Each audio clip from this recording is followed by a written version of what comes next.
성경 말씀은 마태복음 22장 23절부터 33절까지입니다. 마태복음 22장 23절부터 33절까지입니다.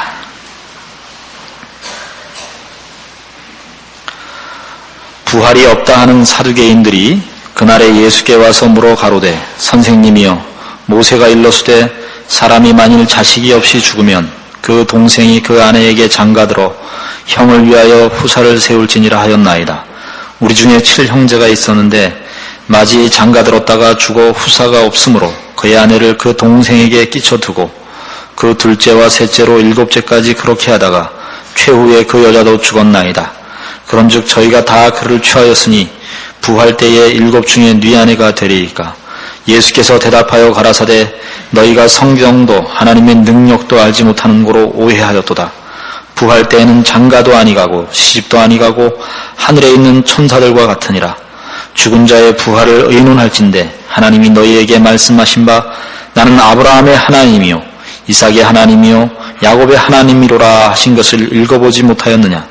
하나님은 죽은 자의 하나님이 아니요 산 자의 하나님이시니라 하시니 무리가 듣고 그의 가르치심에 놀라더라. 아멘.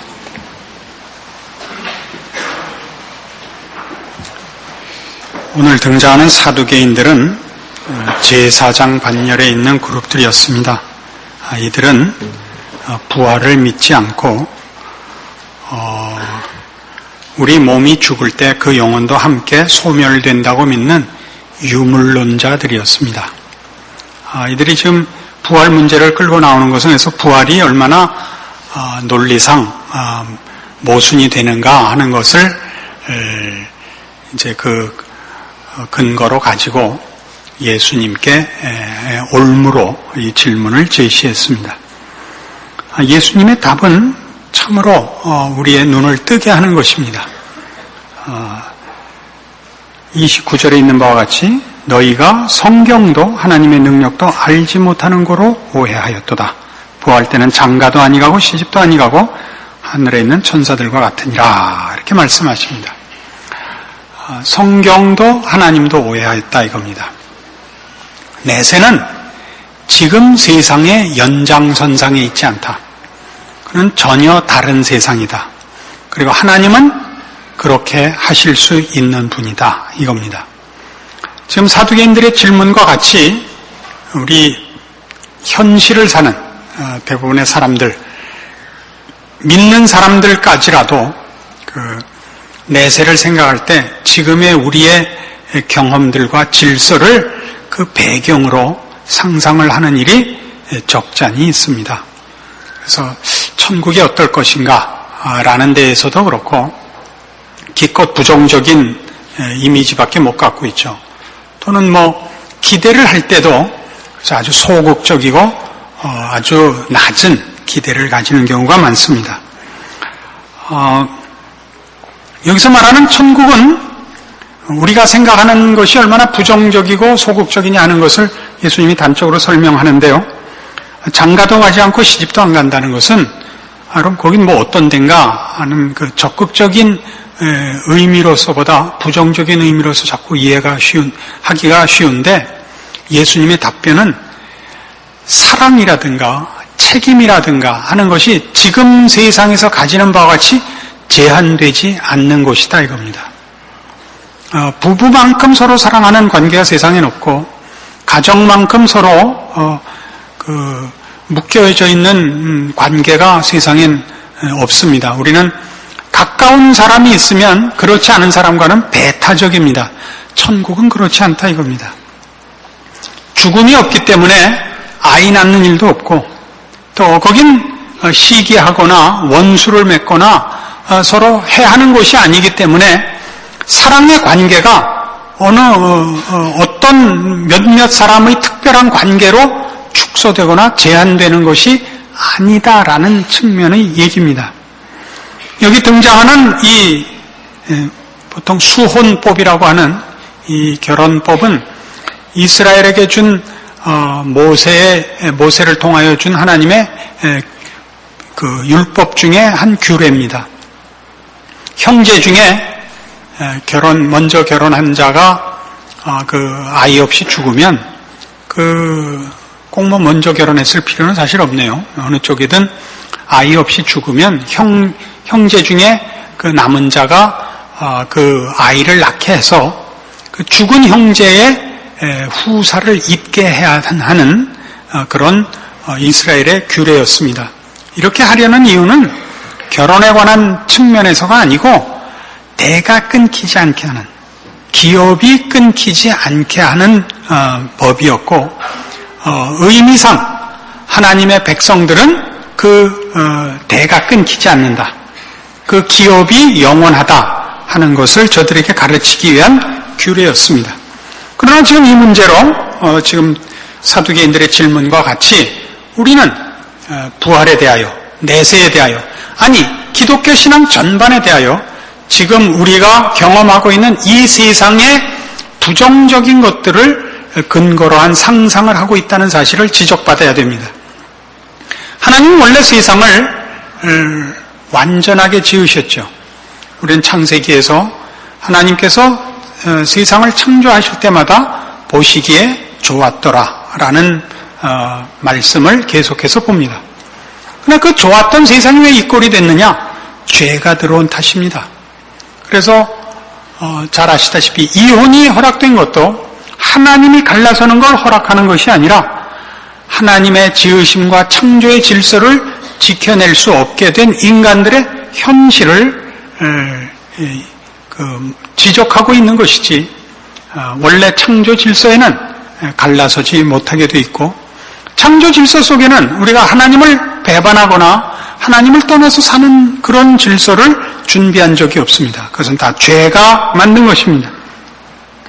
그래서 우리는 이 부활 세상, 내세 또는 신앙으로 기대해야 할 우리의 궁극적인 가서 살 나라에 대한 개념을 죄와 부패로부터 회복된 세상이라는 것을 1차적인 염두에 두고 상상을 해야 하는데, 그것이 우리에게는 경험되어진 적이 없기 때문에 사실은 상상이 불가능한 것입니다. 그래서 천국에 대한 묘사는 늘 부정적입니다. 사망이 없고 이별이 없고 슬픈 것이 없고 해하거나 상하는 것이 없는 곳, 이런 식으로 표현되어 있지, 구체적으로 적극적으로 어떤 곳일 것이냐는 우리 경험상에 뭐가 근거가 있어야 그것보다 더 굉장한 것, 이렇게 설명을 해야 할 텐데 그게 사실은 부족한 것이죠. 언젠가 한번 늦은 가을에 비가 이렇게 쓸쓸히 내리는 날에 어떤 교인집에 신방을 가게 됐습니다. 신방을 마치고 이제 차를 한 잔 마시게 됐는데, 그분이 음악을 좋아해서 무슨 스키 곡을 틀었습니다. 난 그 앞은 모르겠습니다. 하여튼 끝이 스키였다는 것만 아는데, 그분이 이제 그 향내가 좋은 커피를 준비를 해서 커피와 무슨 간단한 케이크와 이제 음악을 들으며, 목사님, 천국이라는 게 별걸까요? 그런 생각이 듭니다. 이게 바로 천국 아닐까요? 그분이 의미하는 걸 이해하시겠죠.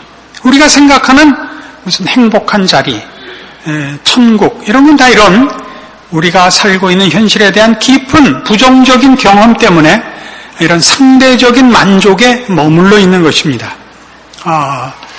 그렇지 않습니다. 천국은 그렇게 아주 약소한 보장이 되어 있는 것이 아니고 그보다 훨씬 적극적인 데입니다.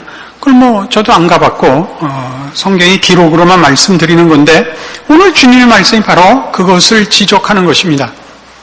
이 음악이 좋다, 그러니까 소음과 비교했을 때 음악이 좋으며, 또 밖에 비가 오고 있는데 따뜻한 방에 앉아 있는 것이 좋으며, 바쁘게 노심초사해야 되는데 한가한 시간을 가지고 커피를 한 잔 마시는 이런 것을 행복이라고 하는 정도 갖고는 아직 우리는 하나님을 제대로 이해하지 못하고 신자된 운명이 무엇인지 제대로 이해하지 못한 것입니다. 참고로 저에게는 그 무슨 스키 이런 음악은 소음입니다. 저는 배호 수준입니다. 그러니까 혹자는 낮다고 생각할 것이요, 혹자는 상당히 실존적이라 이렇게 생각할 것입니다. 각자 나름대로 이해하시고, 또 참고로 저는 무슨 헤이즐넛 이런 거보다는 좀 자판기표를 훨씬 좋아합니다. 또 이런 걸 갖고 굳이 성경을 들춰가면서 누가 고급한가라고 얘기하는 걸 저는 바보라고 생각을 합니다. 그래서 그런 식의 사실은 사고방식이 우리에게 많이 있어서 이게 어디로 가는 문제냐 하면, 우리가 현실을 살면서 겪는 여러 가지 부정적인 현실 때문에 우리 신자된 기대도 이 하나님이 약속하시는, 너희가 성경도 하나님도 오해하였다라는 바로 그 지적을 받기에 합당한 수준에서의 가장 소극적인 기대로 머무르고 마는 것입니다. 그저 애나 잘 키워주세요. 그냥 이대로 살다 죽게 해주세요. 저도 있어요, 이게. 제가 하는 기도 중에 중심되는 내용 중에 하나가, 하나님, 가능한 한 속히 불러주셔야겠습니다. 이게 있습니다. 왜냐하면, 시중에 너무 저에 관한 평가가, 이게 좋게나 있어갖고, 이게 언젠간 뽀록이 날 텐데, 이게 야단이 난 거예요. 그럼 제가 끝까지 이 연극을 할 수 없다. 제가 한 연극은 아닌데 상대방이 그렇게 생각을 하니까 그걸 계속 지킬 수 있질 않단 말이에요. 어느 날인간 제가 어디선가는 실력이 나타날 거 아니에요. 어느 날 제가 배호 씨의 그 유명한 심포니 그 3번을 부르고 있는 걸 누가 본다든가, 이러면 이거 하고 놀랄 거예요. 그러니까 그 전에 저를 처치를 해 주십시오. 이게 부정적이란 말이에요. 소극적이고. 왜 그러냐고요? 현실이 하도 어려우니까 이렇게 된 거예요. 그러니까 성경 그렇게 얘기하고 있지 않아요. 우리가 지금 겪고 있는 건 죄로 인한 것이지 하나님이 우리에 대해서 무관심하거나 능력이 모자라서 그러는 것이 아니다 이거예요. 로마서 8장에 가보자고요.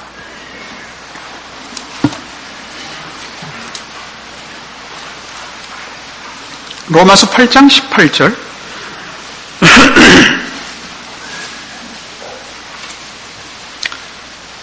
로마서 8장 18절. 생각건대 현재의 고난은 장차 우리에게 나타날 영광과 좋게 비교할 수 없도다. 피조물에 고대하는 바는 하나님의 아들들에 나타나는 것이니 피조물이 허무한데 굴복하는 것은 자기 뜻이 아니요 오직 굴복해 하시는 이로 말미암음이라. 그 바라는 것은 피조물도 썩어짐의 종로로 한 데서 해방되어 하나님의 자녀들의 영광의 자유에 이루는 것이니라. 피조물이 다 이제까지 함께 탄식하며 함께 고통하는 것을 우리가 아나니 이뿐 아니라 또한 우리 곧 성령의 처음 익은 열매를 받은 우리까지도 속으로 탄식하여 양자될 것 곧 우리 몸의 구속을 기다리느니라. 지금 우리는 죄와 사망의 그 영향 속에 있습니다. 그리고 우리의 생각은 자꾸 이 현실, 죄의 영향을 받는 현실에 근거하여 상상을 하고 있기 때문에 성경이 우리에게 약속하고 있는 것, 이 몸의 구속, 영광의 결국을 우리 마음속에 말하자면 대입시키지 못하고 있는 것입니다. 그래서 바로 이 문제와 연결하여 예수님은 너희가 성경도 하나님의 능력도 알지 못하는 거로 오해하였도다. 이후에 뭐라고 이 부활 세계에 관한 설명을 하냐면 죽은 자의 부활을 의논할진대 하나님이 너희에게 말씀하신 바 나는 아브라함의 하나님이요 이삭의 하나님이요 야곱의 하나님이로라 하신 것을 읽어보지 못하였느냐? 하나님은 죽은 자의 하나님이 아니요 산자의 하나님이시니라 라고 적극적인 설명을 끌어내십니다. 그리 가봅시다. 출애굽기 3장입니다.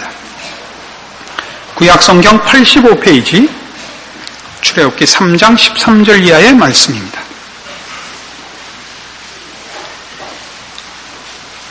출애굽기 3장 13절입니다. 모세가 하나님께 고하되 내가 이스라엘 자손에게 가서 이르기를 너희 조상의 하나님이 나를 너희에게 보내셨다 하면 그들이 내게 묻기를 그의 이름이 무엇이냐 하리니 내가 무엇이라고 그들에게 말하리이까. 하나님이 모세에게 이르시되 나는 스스로 있는 자니라. 또 이르시되 너는 이스라엘 자손에게 이같이 이르기를 스스로 있는 자가 나를 너희에게 보내셨다 하라. 하나님이 또 모세에게 이르시되 너는 이스라엘 자손에게 이같이 이르기를 나를 너희에게 보내시는 너희 조상의 하나님 곧 아브라함의 하나님 이삭의 하나님 야곱의 하나님 여호와라 하라. 이는 나의 영원한 이름이요 대대로 기억할 나의 표훈이라. 잘 아시는 대로 모세는 이스라엘 백성으로 태어났으나 버리워져서 바로의 궁에서 길리오 커 왕자로 큽니다.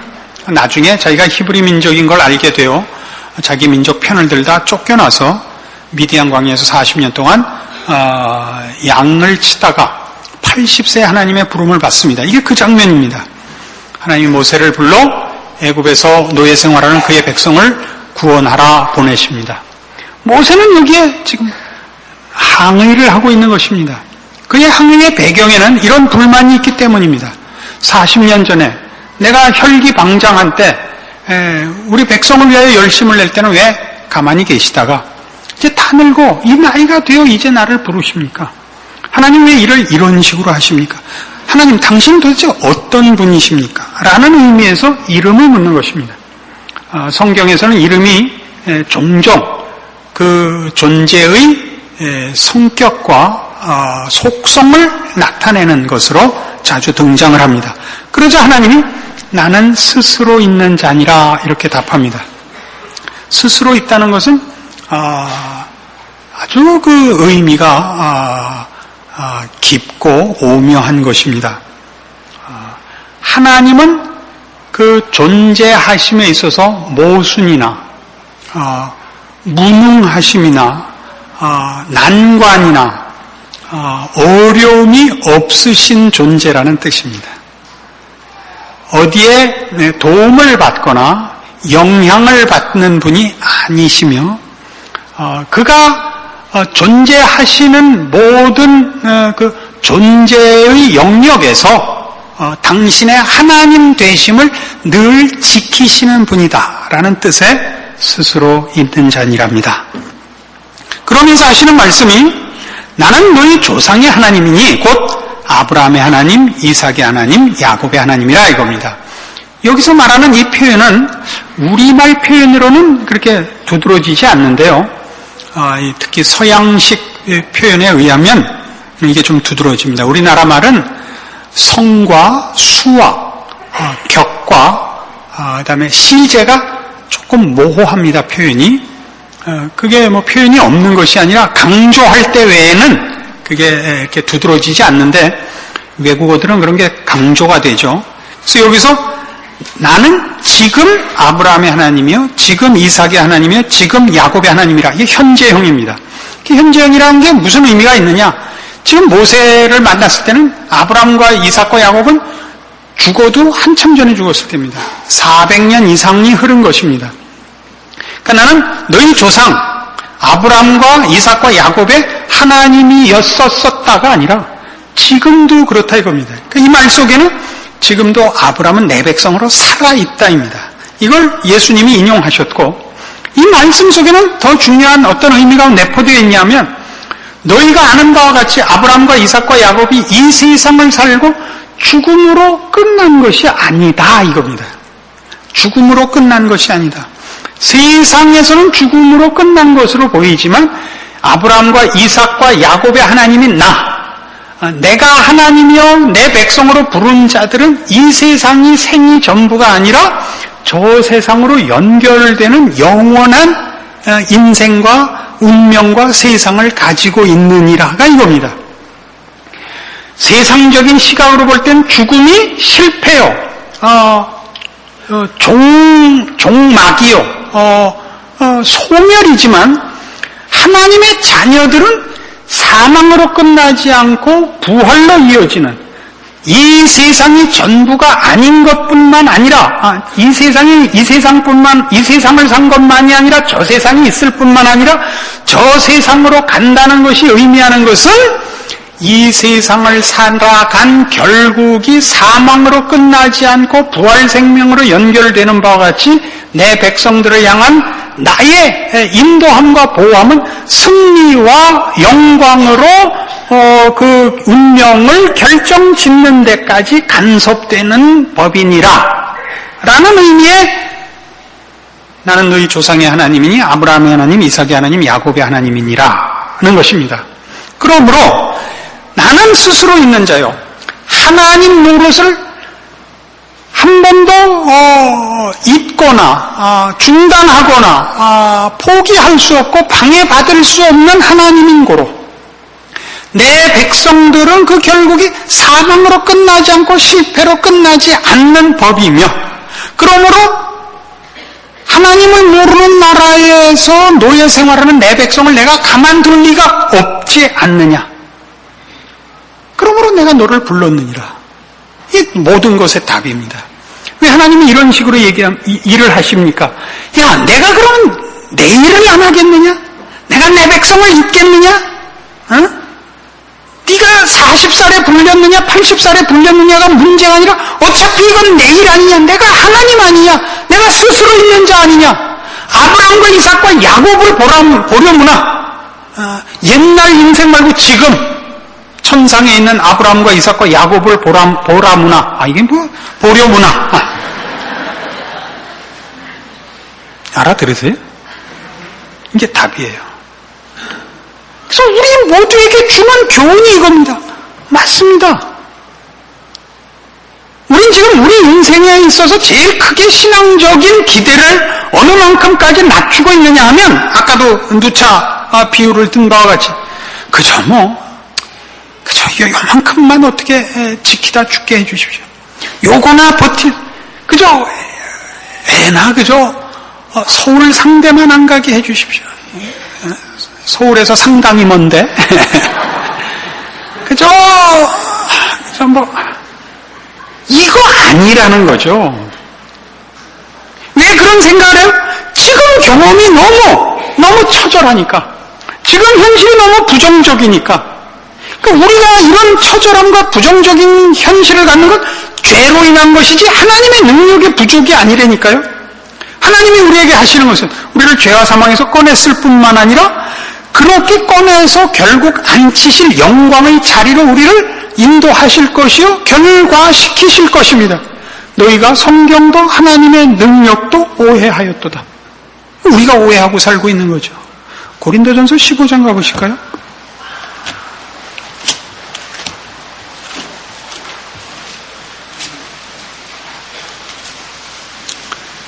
신약성경 284페이지 고린도전서 15장 36절입니다. 누가 묻기를 죽은 자들이 어떻게 다시 살며 어떠한 몸으로 오느냐 하리니, 어리석은 자여, 너의 뿌리는 씨가 죽지 않으면 살아나지 못하겠고 또 너의 뿌리는 것은 장래의 형체를 뿌리는 것이 아니요 다만 밀이나 다른 것의 알갱이 뿐이로되 하나님이 그 뜻대로 저에게 형체를 주시되 각 종자에게 그 형체를 주시느니라. 육체는 다 같은 육체가 아니니 하나는 사람의 육체요 하나는 짐승의 육체요 하나는 새의 육체요 하나는 물고기의 육체라.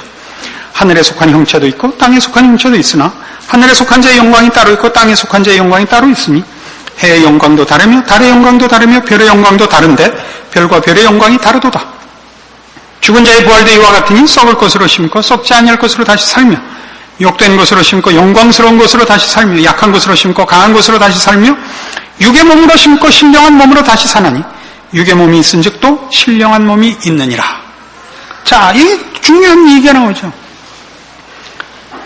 너희가 씨를 심을 때 그 씨가 너희가 기대하는 열매나 꽃의 형체로 생긴 적이 있느냐? 이거예요.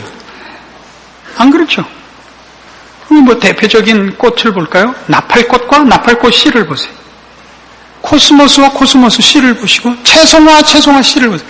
채송화 씨는 무슨 죽은 깨 긁어다 모아놓은 것 같으죠, 그죠? 코스모스 씨는 어떻게 됐어요? 때 많이 묻은 손톱 잘라놓은 것 같죠? 그게 상상이 가요? 그 씨에서 그 코스모스가 연상이 되냐 말이에요. 이게 다른 거예요. 뭐라고 되어 있어요? 육의 몸으로 심고 신령한 몸으로 다시 사나니 육의 몸이 있은즉 또 신령한 몸이 있느니라. 자, 이렇게 이해를 하자고요. 왜 이런 말씀을 우리가 확인해야 되느냐? 이런 이유 때문에 지금 우리 꼬라지로는 여기서 이 꼴로 살았는데 천국 가도 이 꼴로 살 것 같아. 응? 현실도 2등 인생, 천국 가도 2등 인생. 그러니까 주를 위해서 일 많이 하자는 건 좋습니다만 마치 이 세상에서 위대하고 성공했으면 천국에서도 위대하고 성공했을 것 같고 그렇지 않습니다. 이상하게 자연 법칙을 보면요, 아름다운 성충이 되는 걸수록 그 애벌레는 흉합니다. 그죠? 곤충들을 보세요. 대부분의 곤충 곤충들은 애벌레 시절은 다 꿈틀꿈틀하는 몸을 갖고 있습니다. 그런데 성충들은 참 멋있죠. 특히 나비가 그래요. 나비의 그 아름다움이라는 건 참 대단하죠. 그 애벌레와 그 성충하고의 차이는 대단하지 않습니까? 어떤 의미에서 말이죠. 현실을 살 때 이렇게 좀 꽤 괜찮게 생긴 건 성충이 별 볼 일 없을지도 몰라요. 우리 같은에 동참해 주시길 바라요. 이제부터 좋은 말 할 거니까. 우리 같은 버러지들은 나중에 쌈쌈해질지 몰라요. 무슨 호랑나비, 김흥국 같이 생긴 거 말고 무슨 제비, 흑제비 진주 빛나는 나비 이런 게 될 겁니다. 이게 성경이 하는 얘기예요. 여러분의 인생의 고단함과 여러분의 미미한 존재에 대해서 여러분 참 속상하실 수 있습니다. 예수를 믿었는데도 아무 보상도 없고 뭐 기대할 것이 없고 그저 매일 지지고 볶고 땀 흘리고 그냥 속을 썩이면서 삽니다.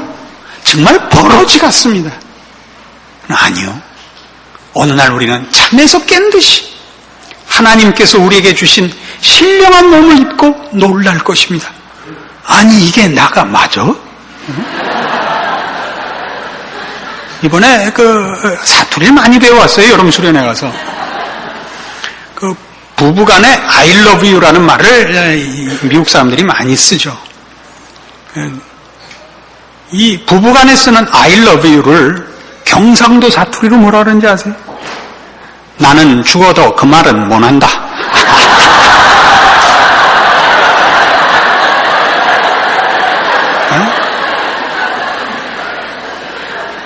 우리가 나중에 천국 가면 너 세상 살 때 뭐였어? 난 죽어도 그 말은 못한다. 그렇게 될 거예요. 우리가 그때 다 여기 버러지같이 살고 있었던 걸 꿈에 본 듯 잊을 것입니다. 여러분 예수를 믿었다는 게 무엇을 의미하는지를 알아야 돼요. 나는 너희 조상의 하나님이니 아브라함의 하나님, 이삭의 하나님, 야곱의 하나님이었느니라. 아니 이니라. 그죠?